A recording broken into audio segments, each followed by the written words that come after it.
It is better to offer no excuse than a bad one. It is better to be alone than in bad company. If freedom of speech is taken away, then dumb and silent we may be led, like sheep to the slaughter. My mother was the most beautiful woman I ever saw. All I am I owe to my mother. I attribute my success in life to the moral, intellectual and physical education I received from her. Human happiness and moral duty are inseparably connected. There is nothing which can better deserve our patronage than the promotion of science and literature. Knowledge is in every country the surest basis of public happiness. The government of the United States is not, in any sense, founded on the Christian religion. 99% of failures come from people who make excuses. I hope I shall possess firmness and virtue enough to maintain what I consider the most enviable of all titles, the character of an honest man. Paper money has had the effect in your state that it will ever have, to ruin commerce, oppress the honest, and open the door to every species of fraud and injustice. Labor to keep alive in your breast that little spark of celestial fire called conscience. Guard against the impostures of pretended patriotism.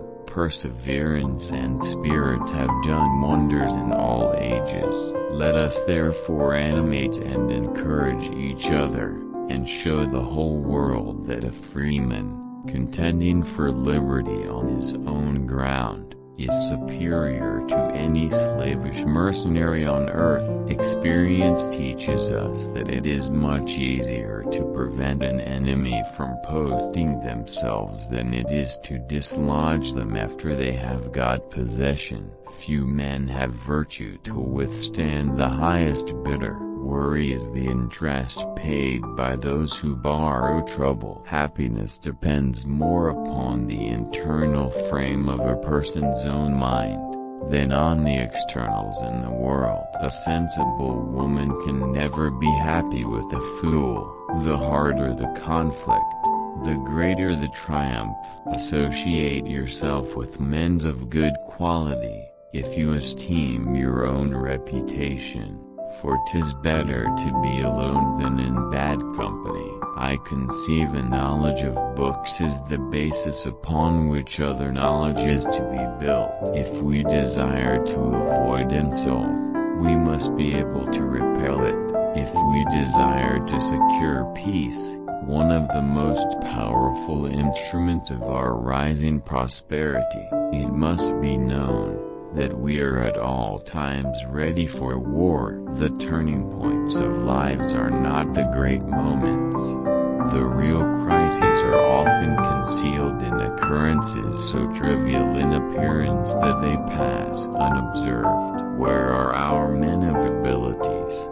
Why do they not come forth to save their country? To encourage literature and the arts is a duty which every good citizen owes to his country. Be courteous to all, but intimate with few, and let those be well tried before you give them your confidence. We should not look back unless it is to derive useful lessons from past errors, and for the purpose of profiting by dearly bought experience. Real men despise battle, but will never run from it.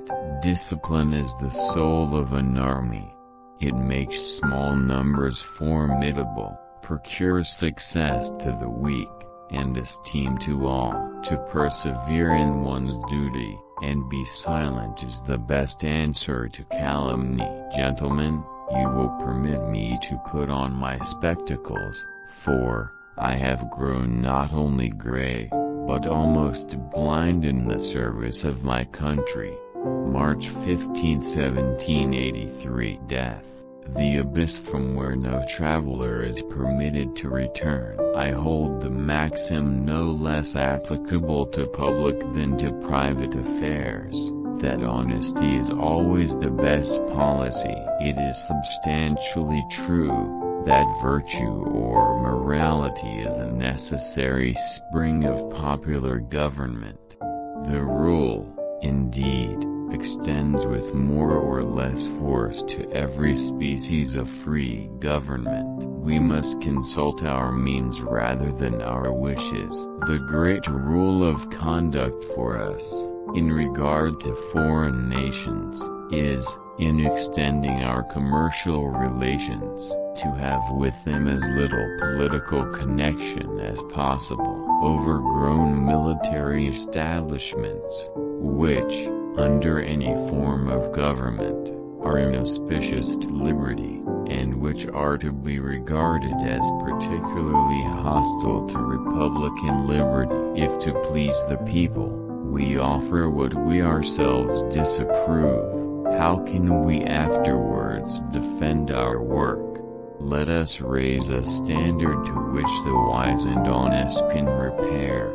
The rest is in the hands of God. No punishment, in my opinion, is too great for the man who can build his greatness upon his country's ruin. There is nothing so likely to produce peace as to be well prepared to meet the enemy. A slender acquaintance with the world must convince every man that actions, not words, are the true criterion of the attachment of friends. A bad war is fought with a good mind.